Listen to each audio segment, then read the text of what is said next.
ကျွန်တော်ဒီနေ့အတောအတုလ္လာဟ်ဝအတောအတုရဆူလ်အလ္လာဟ်ကိုနာခံခြင်းနဲ့ရဆူလ်ကိုနာခံခြင်းဆိုတဲ့ခေါင်းစဉ်ရဲ့အပိုင်း၃ကိုတင်ပြပါမယ်ဒီတင်ပြချက်ကဘယ်သူ့ကိုမှပုဂ္ဂိုလ်ရေးတိုက်ခိုက်ဖို့မရွယ်ထားဘူးဆိုတာကြိုတင်အသိပေးပြတယ်ကျွန်တော်မြင်တဲ့မုဟမ္မဒ်ရဆူလ်လာဟ်ကိုကုရ်အာန်နဲ့တတ်သိပြဖို့ဒါလေးရည်ရွယ်ပါလေဒီနေရာမှာအထူးရှင်းလင်းလို့တာကအပိုင်းနှစ်မှာတော့ကျွန်တော်ကကုရ်အာန်သီအိုရီရှေ့မှာလို့ပြောလိုက်တာကကုရ်အာန်ကနေအယူဆတစ်ခုကိုထုတ်ယူတဲ့အခါကိုညီညွှန်းတာပါဥပမာကုရ်အာန်ကပြောထားတဲ့မုဟမ္မဒ်ဆိုတာကိုကျွန်တော်ကလူတအုပ်ရဲ့ပုဂ္ဂလနာအဖြစ်ရောနာမဝိသေသနာအဖြစ်ရောရှုတော့နှမျိုးကနေကျွန်တော်အနက်ကောက်တယ်တချို့ကြတော့မုဟမ္မဒ်ဆိုတာလူမဟုတ်ပဲနာမဝိသေသနာလို့ပဲကောက်ယူကြတယ်ဆိုတော့ကဒီနှစ်ခုစလုံးကသီအိုရီတွေပဲကျွန်တော်ပြောတဲ့ကုရ်အာန်သီအိုရီဆိုတာကလူသားဘက်ကနေပြီးတော့ထုတ်ယူတဲ့အယူဆကိုညီညွှန်းကြောင်းရှင်းလင်းလိုပါတယ်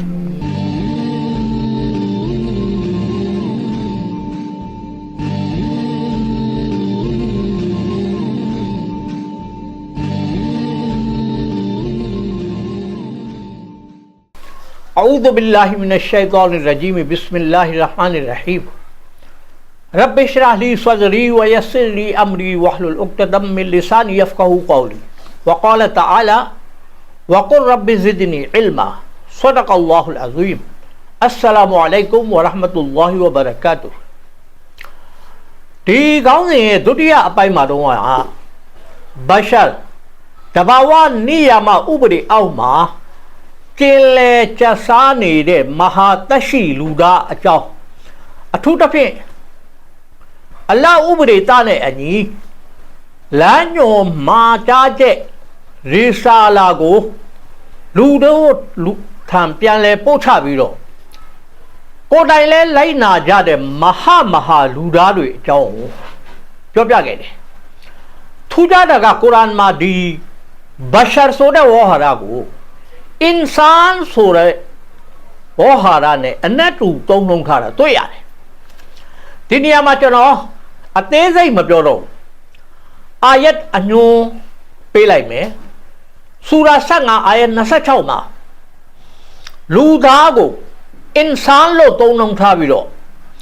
ဆူရာ15အာယတ်28ရောက်တော့ဘရှာလို့သုံးလုံးထားတယ်ဒီမှာသတိပြုရမှာကအင်ဆန်နဲ့ဘရှာဟာလူဆိုတဲ့အ내သဘောမှာတူညီပေမဲ့အကြီးသွေးမှာကြတော့ကြွားချတယ်ဒါကိုကျွန်တော်နောက်အလင်းသိတဲ့အခါသင်ပြပါမယ်အခုရဆူလ်ဆိုတဲ့စကားလုံးကိုအကျဉ်းချုပ်ပြီးတော့ကျွန်တော်ရှင်းပြမယ်ဒါကိုအလ္လာမာဂူလာမ်အာမတ်ပရဝေရှ်ရဲ့လူဂါတုလ်ကုရ်အာန်နဲ့ကနေပြီးတော့ကောက်လို့ပြီးသင်ပြပါပါဒီလိုကောင်းတော့တင်ပြတာကိုကြည့်ပြီးတော့ခမည်းကပရဝေစီပဲပရဝေစ်နောက်လိုက်လို့ပြောတာကတော့နည်းနည်းလွန်နေတယ်လို့ကျွန်တော်ကောက်ချချတယ်လူတယောက်ကလက်ရှိအနေထားမှာသူတင်ပြလာတဲ့အယူဆဟာသူရှိကပြောပြသွားတဲ့ပညာရှိတူဦးရဲ့အယူဆပေါ်မှာအခြေခံရတယ်ကျွန်တော်ဒါကိုအသေးစိတ်ထောက်မပြခြင်းတော့ဘာကြောင့်လဲဆိုတော့ဒါကလူအခွင့်အရေးတစ်ခုဖြစ်တယ်ကိုယ်စိတ်နဲ့ဒါမှမဟုတ်ကိုယ်အသွေးခေါ်နဲ့ကိုက်ညီတဲ့ပြောဆိုမှုကိုယ်လေးလာတဲ့ကြမ်းကြက်ကနေထုတ်ယူတဲ့အယူဆကိုလူတိုင်းလွတ်လပ်စွာလက်ခံနိုင်တယ်ဒီနေရာမှာအထူးတတိပေးခြင်းနဲ့အချက်နှစ်ချက်ရှိတယ်နံပါတ်1ကဘာလဲဆိုတော့ပရဝေးရဲ့လူဂါတုလ်ကုရ်အာန်နဲ့မှာကိုကာအဘိဒံ73ပါတယ်ဒါကိုကျွန်တော်အစင်လိုက်ဖော်ပြမယ်နံပါတ်1ကတာဂျုလ်ဥရုစ်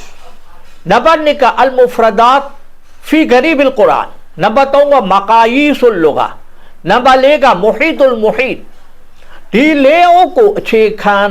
အဖြစ်ထားပြီးတော့သူ့ကျမ်းကိုပြုစုခဲ့တယ် နောက်ထပ်လိုအပ်ရင်လိုအပ်တယ်လို့ကောင်းလို့ဖော်ပြတဲ့အဘိဓမ္မာကိုအုပ်ရှိနေတယ်ဥပမာအဖြစ်နံပါတ်1 fiqhul lugha နံပါတ်2 aqrabul mawarid နံပါတ်3 muntahal arab နံပါတ်4 kitabul ishtiqaq နံပါတ်5 al ilmul khaffaq fi ilmil ishtiqaq နံပါတ်6 al alfazul mutaradifa နံပါတ်9 lataiful lugha နံပါတ်10 kitabul qurtain နံပါတ်9 al bustan စုစုပေါင်းအဘိဓမ္မာ73အုပ်ကိုနော်ကိုးကားပြီးတော့သူ့ရဲ့လောကတုလ်ကုရ်အာန်ကိုပြုစုခဲ့တယ်ဒါအပြင်တဖ်ဆီရ်ကျမ်းတွေထဲကနော်ဇမခ်ရှရီရဲ့ကရှာဖ်ရဲ့တဖ်ဆီရုလ်ဂျလာလိုင်းနဲ့တဖ်ဆီရုလ်မနာရ်တို့ကိုလည်းလိုအပ်ရင်လိုအပ်တယ်လို့ကိုးကားထားတယ်နံပါတ်2ကလောကတုလ်ကုရ်အာန်ထဲပါသမျှကိုကျွန်တော်လက်မခံဘူးကျွန်တော်ရဲ့ကိုယ်ပိုင်စင်ញညာနဲ့ကိုက်ညင်လက်ခံတယ်မကိုက်ညင်လက်မခံဘူးဒါကြောင့်ကျွန်တော်ကိုပရွေစီလို့ပြောလို့မရပြောရင်ဒါကစွတ်ဆွဲမှုတတ်တတ်ပဲဖြစ်လိမ့်မယ်ဒါအပြင်အတိတ်ဖြစ်တဲ့ယူဆပုံတွေကိုကျွန်တော်ဖတ်တယ်နားထောင်တယ်ကြိုက်ရင်လက်ခံတယ်မကြိုက်ရင်လက်မခံဘူးသူများပြောသမျှရေးသမျှကိုလက်ခံတဲ့အလေးအကျင့်ကျွန်တော်မှမရှိလို့လဲကျွန်တော်မူလာလောကကနေဒီဘက်ကိုရောက်လာတာနော်အဲ့ဒီတိုင်းပဲကျွန်တော်ယူဆတွေကိုလေလူတိုင်းလက်ခံရမယ်လို့ဘယ်တော့မှကျွန်တော်မတွေးဘူးကျွန်တော်နဲ့အမြင်မတူလို့ရန်လူဆိုပြီးတော့ဘယ်တော့မှဘယ်သူ့ကိုမှကျွန်တော်မပုတ်ခတ်ဘူးအဲ့ဒါကကုရ်အာန်ကနေရရှိလိုက်တဲ့အတိတ်တစ်ခုပဲဟာလားကောင်းပြီအခုကျွန်တော်ပြောလက်စအကြောင်းအရာဖြစ်တဲ့အတောအတုလ္လာဝအတောအတုရဆူလ်အလ္လာဟ်ကိုနာခံခြင်းနဲ့ရဆူလ်ကိုနာခံခြင်းဆိုတာစီကိုပြန်သွားမယ်ဒီနေ့ရဆူလ်ဆိုတဲ့စကားလုံးရဲ့အနဲ့သဘောတချို့ကိုပထမဆုံးအဘိဓမ္မာနဲ့ကိုးကားတင်ပြမယ်အချိန်ရရင်ဒီစကားလုံးကိုကုရ်အာန်ကဘယ်လိုဘယ်နေရာမှာသုံးထားတယ်လဲဆိုတာကိုတင်ပြမယ်Rislun ဒီစကားလုံးရဲ့ရင်းမြစ်သဘောကတစုံတစ်ခုရဲ့ရှေ့မှာရှိနေတဲ့အသားအစီးကိုဖယ်ရှားပေးလိုက်တဲ့အတွက်တည်တည်ငြိမ်ငြိမ်နဲ့ချောမွေ့စွာစိတ်အေးလက်အေးရှေ့ဆက်ရှောက်လန်းခြင်းဆိုပြီးတော့ဖြစ်တယ် Rislun အဲ့တော့ Rislun ရဲ့ဇင်းမြစ်အခရာကရာရဲ့စီင်ရဲ့လာမ်ရဲ့ဟုတ်ပြီနော်Ibn Faris ကမကာယီဆုလ်လူဂါမှာဒီစကားလုံးရဲ့ရင်းမြစ်အနဲ့အတိတ်ပဲကိုစတင်ထွက်ခွာခြင်းလို့ဖော်ပြထားတယ်တဦးထိပ်တယောက်ထံကိုဆေလွတ်တာကိုအလ်အီရဆာလ်လို့သုံးလုံးတယ်အာဆလဟူအလိုင်ဆိုတာကသူကသူ့ကိုတဦးတယောက်အပေါ်လွှမ်းမိုးစေတယ်လို့ပြောတာဟုတ်လားအရဆူလ်နော်အရဆူလ်ဆိုတာကအလ္လာဟ်ထံကနေလူသားတွေစီရီဆာလတ်နဲ့တကွစေလွတ်ခံရတဲ့ပုဂ္ဂိုလ်ကိုပြောနေတာပါဒီနေရာမှာကျွန်တော်ကြားပြတ်ပြောပြမယ်ဒီနေ့တချို့အရဗ်နိုင်ငံတွေမှာရဆူလ်ဆိုတာစာပုဒ်တော်မကိုပြောတာနော်စာပုဒ်တော်မကိုရဆူလ်လို့ခေါ်တယ်နော်ထားပါတော့ကျွန်တော်ကဒါကုရ်အာန်ထဲကဝေါဟာရအနေနဲ့ကျွန်တော်ကရဆူလ်ကိုအခုအတိတ်ပဲပြန်ပြတာဟုတ်လားရဆူလ်ဆိုတာဘာလဲရဆူလ်ဆိုတာအလ္လာဟ်ထံကနေလူသားတွေစီရီဆာလတ်နဲ့တကွစေလွတ်ခံရတဲ့ပုဂ္ဂိုလ်ကိုပြောတာဟုတ်လားနာမ်ဖြစ်တဲ့ဒီစကားလုံးနဲ့သူ့ရဲ့ကရိယာတွေပါဝင်တဲ့အာယတ်တချို့ကိုနောက်ပိုင်းမှာကျွန်တော်ကိုးကားတင်ပြမယ်ဆိုတော့က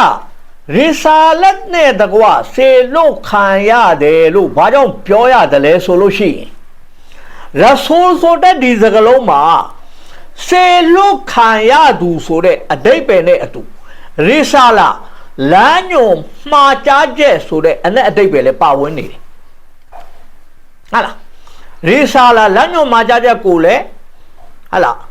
ရဆူလ်လို့ပြောသလို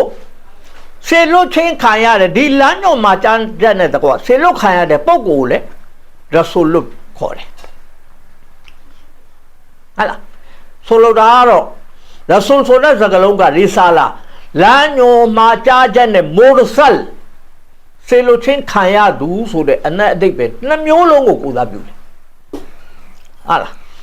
Attar Silu Filkira Adima Attar Sil Suraga. Akuna Piole Rasin Lam Achikane Zagalombe.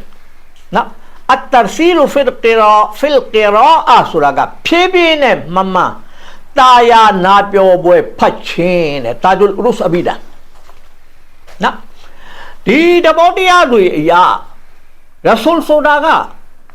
Tu go say low light there, do Tangani, a sun mapia, the zin be the zin. No nya, they mo a pene, lanyo macha jeku, pianle posong do look. A day be yare. No, Tao solo. Hala. Tu yu sang la de lanyo macha jeku le Rasul be kore. Hala, Risala come, Tamamo Rasul come. Did the body ya, the satation of Jojinaga. Ito atullah wa ito atul Rasul Allah go nagan jene Rasul go nagan jen suraga Rasul ye pokali ka bahwa go nagalam ho Quran da Muhammad go nagan khaina mo Rasul go nagan khaina da jaw mo lo Rasul ye pokali ka bahwa go nagan khaina mo ho phene tu yu saw la de risala lanyo ma cha je phit de mushaf no Mushaf Surah ala Quran kore wahara takube no ala chano dine Arab te toro myamyaga Quran go mushaf lo pyo la ala ara mushaf taniya phin pyo yin Quran go pyo da ba no Quran go lai na du be du ma so itatul Rasul go na gan yin atha myaut de ala chano pyo da shin ba le Rasul go na gan yin sura Tu yu la de risale lanyo ma cha je phit de mushaf taniya phit pyo yin Quran go nagan jin lo pyo da hala Rasul ya pokalika bawa ko managan khain ko hala ara chano ga Muhammad bin Abdullah ajaw chano ma pyo pyo tha de twe ho tamain jaw ni ba li chano di ma the ma pyo chano Muhammadur Rasulullah ajaw ma pyo hala ara Muhammadur Rasulullah koကျွန်တော်တို့ကနာခံတယ်ဆိုတာကမုဟမ္မဒ်ဆိုတဲ့လူပုဂ္ဂိုလ်ကိုနာခံတာမဟုတ်ဘဲနဲ့ရဆူလုလာဖြစ်တဲ့ရှုထောင့်ကိုကျွန်တော်တို့ကနာခံတာဒါကိုကျွန်တော်တို့သိချာမြင်အောင်ကြည့်တတ်ရမယ်ဟာလားအဲ့တော့ဒါပေမဲ့သူ့နာမည်ကမုဟမ္မဒ်ဖြစ်နေတယ်ဆိုတော့ကျွန်တော်တို့ကနော်မုဟမ္မဒ်ဆိုတဲ့ဥစ္စာကိုလည်းကျွန်တော်တို့ကကုရ်အာန်ထဲမှာရှာကြည့်ရမယ်ဟာလားမုဟမ္မဒ်ကရဆူလ်ဟုတ်လားမဟုတ်ဘူးလားကျွန်တော်တို့ရှာကြည့်ရမယ်အခုအဒါဆိုရင်ကျွန်တော်တို့ကုရ်အာန်ထဲမှာမုဟမ္မဒ်ဆိုတဲ့စကားလုံး၄တိမ်သုံးထားတယ်နော်၄တိမ်သုံးထားတယ်ကျွန်တော်ဒီနေရာမှာဟလာပထမဆုံးဆူရာ3အာယတ်144မှာသုံးထားတဲ့မုဟမ္မဒ်ဆိုတဲ့ဥစ္စာကိုကျွန်တော်ပထမဆုံးပြောပြမယ်ဝါမာမုဟမ္မဒ်အစ်လာရဆူလ်တဒခလတ်မင်ကဘလဟီရဆူလ်أفإن مات أو قتلا انقلبتم على أعقابكم ومن ينقلب على عقبيه فلن يضر الله شيئا وسيجزي الله الشاكرين محمد رسول دبا دالين في تو متايمي شيكي جادو رسول دودي كويلون كجابي تو كويلون دي فيسيတပ်ဖြတ်ခံရသည်ဖြစ်စေ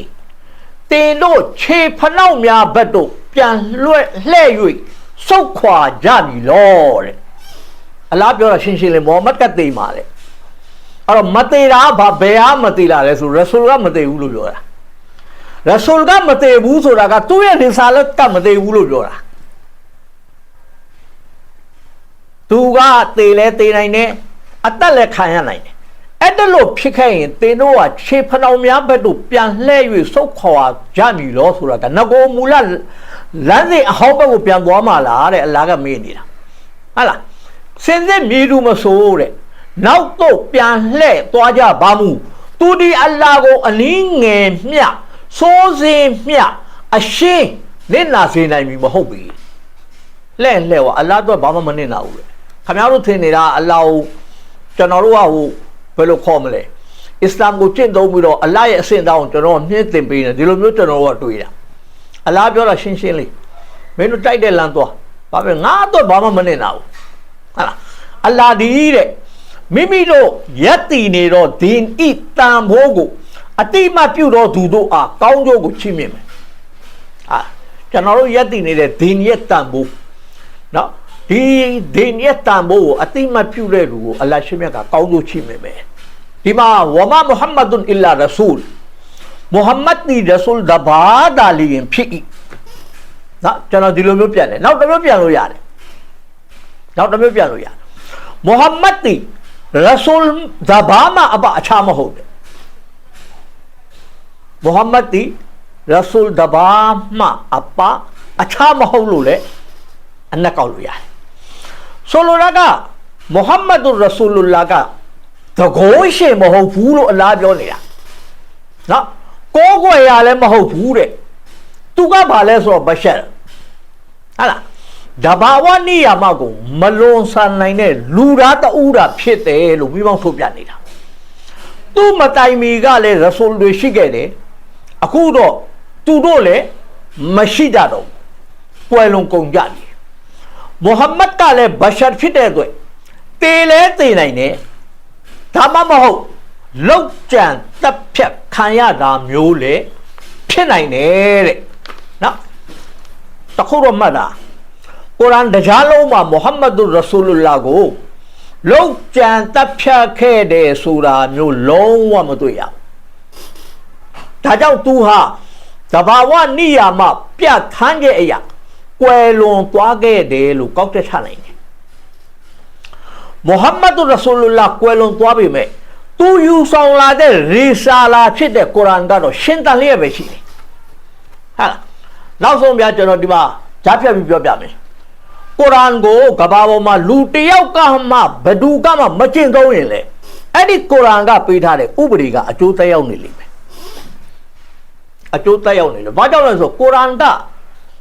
ဥပဒေတက်မဟုတ်ဘူးကုရ်အာန်ရဲ့ထူးခြားချက်က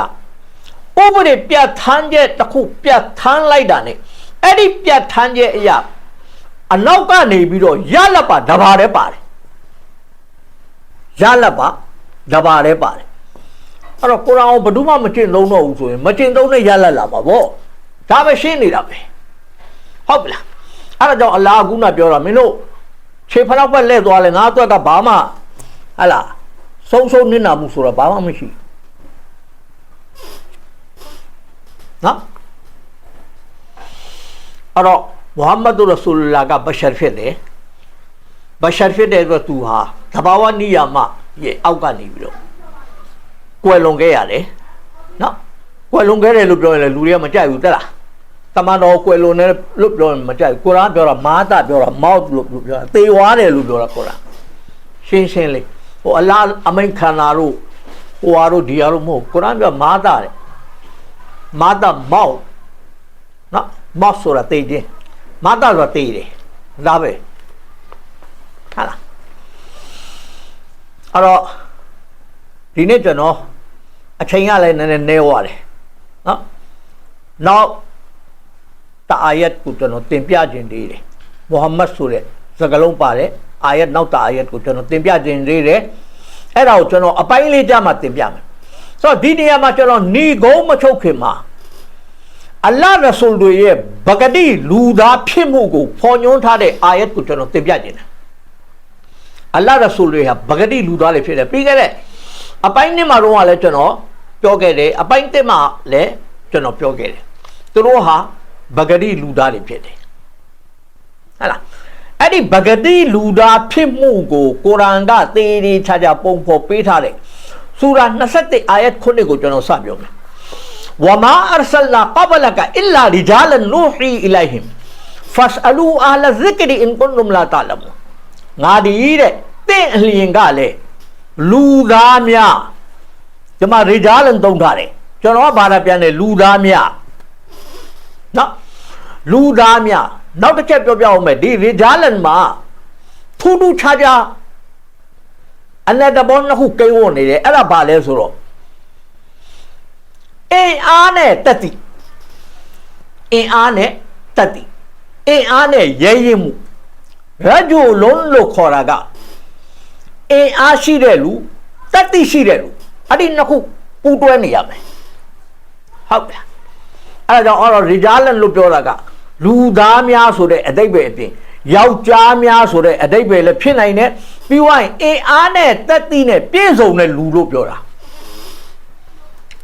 ဘယ်ရဆိုလ်မအင်းညောင်နဲ့မလာဘူးလို့ပြောတာဟာလားပြတ်သားကိုလုံးရမယ့်အလုပ်ကိုအပြတ်လုပ်တယ်ဘယ်သူတွေစိုက်ညင်တို့အဲ့ဒါကိုကောင်းတယ်မှမထားဘူးဟာလားတို့မှာအင်အားလည်းရှိတယ်အစ္စရာဟင်တို့ကကျွန်တော်ပြောပြခဲ့တယ်အစ္စရာဟင်မှာတယောက်တည်းဖြစ်လင်ကြတာအုပ်စုတစုကိုစားပြုနိုင်တယ်ဘာကြောင့်လဲဆိုအစ္စရာဟင်ကလည်းရဂျူလွန်ဖြစ်တယ်ရဂျူလွန်ရဲ့ဘဟုကရီဂျာလွန်ဟုတ်ပြီနော်ကောင်းပြီအဲ့တော့လူသားများဘွာအင်အားနဲ့တတိတို့ဖြင့်ပြည့်စုံသောသူတို့ကိုရီဆာလာနှင့်တကွဆေလွတ်၍နော်အဲ့တော့ခမရရီဆာလာဘယ်ယူလာလဲဆိုဒီမှာအာဆလနာလာလို့အာဆလနာဆိုတာကရဆူလွန်ပဲဟာလားအာဆလနာဒီနေရာမှာကလူသားဘက်ကိုယဉ်ညွှန်းတဲ့အတွက်ရီဆာလာကိုထည့်ပြောတာခမရမိုးရွာတယ်မှလားအဲ့ဒါကိုလည်းအာဆလနာတုံးတယ်ဘာကြောင့်တုံးလဲသိလားအဲ့ဒီမိုးကသူ့ရွာခြင်းတိုင်းရွာတာမဟုတ်ဘူးအလရှင်မြတ်ရဲ့ဥပဒေတစ်ခုကိုသူကအကောင့်ထဲပေါ်ပေးတဲ့အတွက်သူ့မှာလည်းရီဆာလာရှိတယ်ဟုတ်ပြီလားနော်အဲ့ဒါကြောင့်မိုးရွာတာကုရ်အာန်မှာကြည့်လိုက်အာဆလနဲ့တုံးထားတယ်မိုးရွာတယ်ဆိုတော့နော်အဲ့ဒါတွေကခက်တာလေကုရ်အာန်တာယတ်ကိုပြောလိုက်ရှင်းစရာတွေအများကြီးထွက်လာ